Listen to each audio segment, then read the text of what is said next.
Hey folks, how you doing? Had made a video the other day about the bishop and Jesus. I was wondering whether folks understood what I was trying to say. Well, this scene took place during the Inquisition, around 1500 AD. And Jesus had came to town.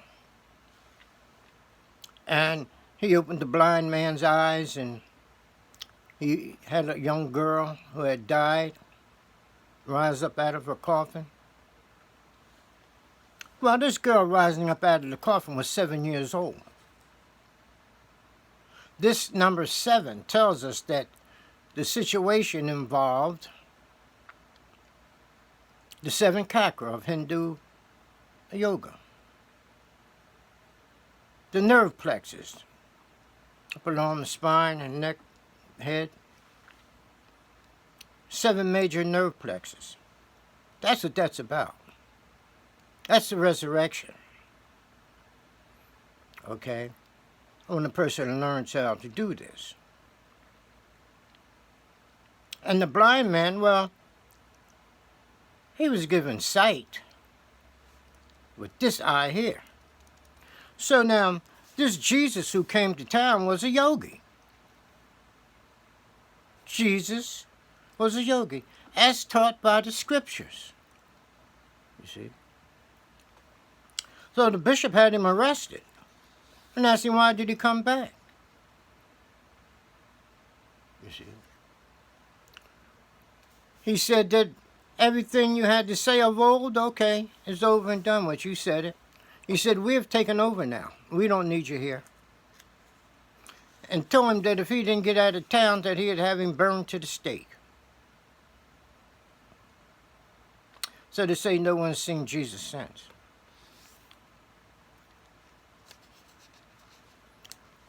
So the yogi teaches Jesus that people can experience the resurrection while they are alive. They can resurrect, hence the number 7, etc., used in this situation. Can resurrect in this life into the fields of knowledge, wisdom, and intelligence. The ancient scriptures teach people to gain knowledge, and that there are certain practices that go with this. And they are the yogi practice or the yoga practices. You see?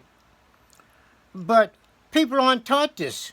When the scriptures are explained to them by their clergy, they don't go into the yoga situation. They stay clear of that. So people will never get to know their true selves. Yoga teaches how to do that. And that's what the Christ or Jesus Christ was about in the scriptures. So we have a situation where Jesus was a young boy in the scriptures, and he left around age 12. He said he was going to do the work of his father. Okay? But he wound up going away for 18 years. Wow. And what does the number 18 represent? He was going 18 years. That number 18 must represent something. It represents the average number of breaths a person takes when his body is at rest. But this is a state where the person is not so much alert.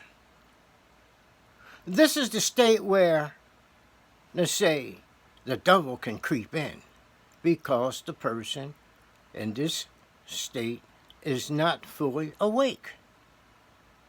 You see? So when Jesus went away for 18 years, he was practicing yoga. Because in the yoga practice, people take deep, rhythmic, regular breaths. Where you don't take as many breaths, but you may take fewer breaths, but they're deeper breaths. Hence, you're taking in more oxygen. This gives wakefulness. A person becomes more alert, more in tune with what's going on around him. You see, and this sort of enables the devil from taking hold. You see, and sort of puts the beast in chains. You see, the beast is a person's passions. Then yoga teaches people to control their passions. This is what Jesus was learning when he went away.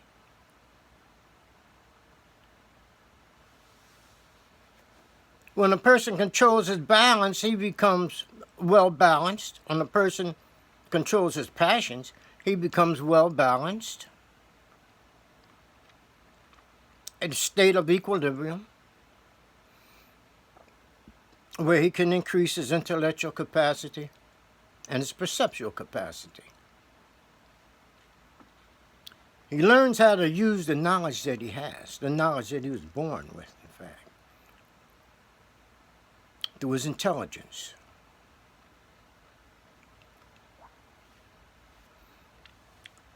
And so Jesus comes back at the age of 30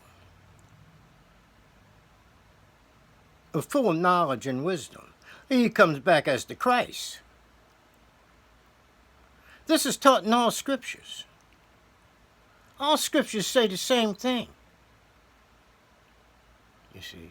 But when they are interpreted, if the interpretation is correct, it is not shared with the people. You see. They're told they're like just the opposite. In fact, the people are told generally that, oh yeah, it's okay for you to sin. We give you freedom to sin, they say. But we are the paraclete. We are the in-between man. We, the clergy, stand between God and the people. So if you sin, we give you freedom to sin, and when you do sin, you come to us and we will pray for forgiveness for you.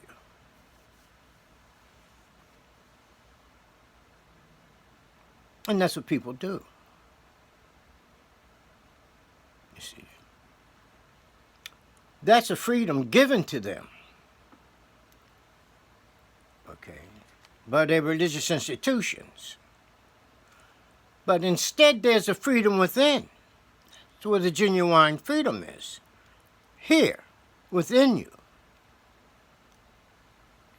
But people are afraid of the freedom within. They are afraid of their true selves. So they take their soul and their freedom and lay it at the doorstep of the church. Let the clergy take care of that. The clergy give me my freedom to do as I please. They will take care of my soul. You see.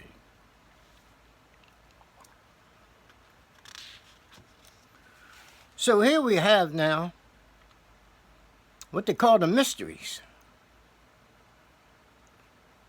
You see, the yogi works to unfold the mysteries. He lives the mystery in his practices.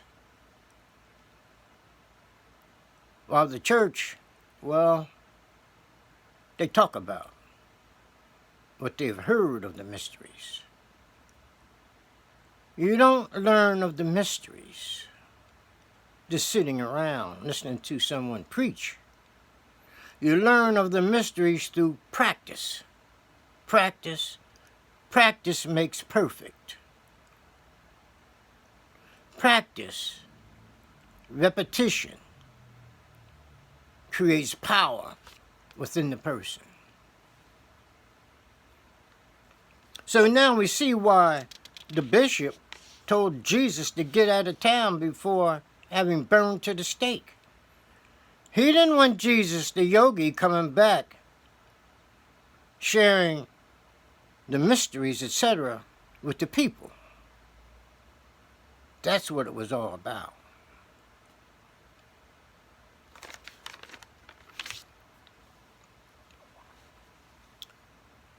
So we see that during the old days, and maybe the days just in the present generation also, that the witches were burned to the stake. 5 to 6 million people between the 1400s and the 1800s was burned to the stake and their property taken. Wait a minute. Why? Because those so-called witches were women who were involved in mysticism. They were involved in the acquisition of self-knowledge, and they were healers. They were good when it came to herbalism. They treated people with herbs, and they made a lot of money. So now, making the money was in opposition to the wishes of the church. Becoming specialists with herbs was in opposition to the church. And mysticism was definitely in opposition to the church. Self-knowledge was in opposition to the church. They did not want the people to know themselves. And the witches, those poor women, were accumulating followings.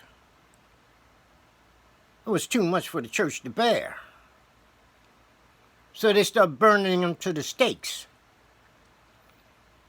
saying that they were heretics, that they were in league with the devil. Well, the only thing that they were doing was pursuing knowledge. Okay, folks. Have a good one, and I'll get back with you again. Okay, bye-bye.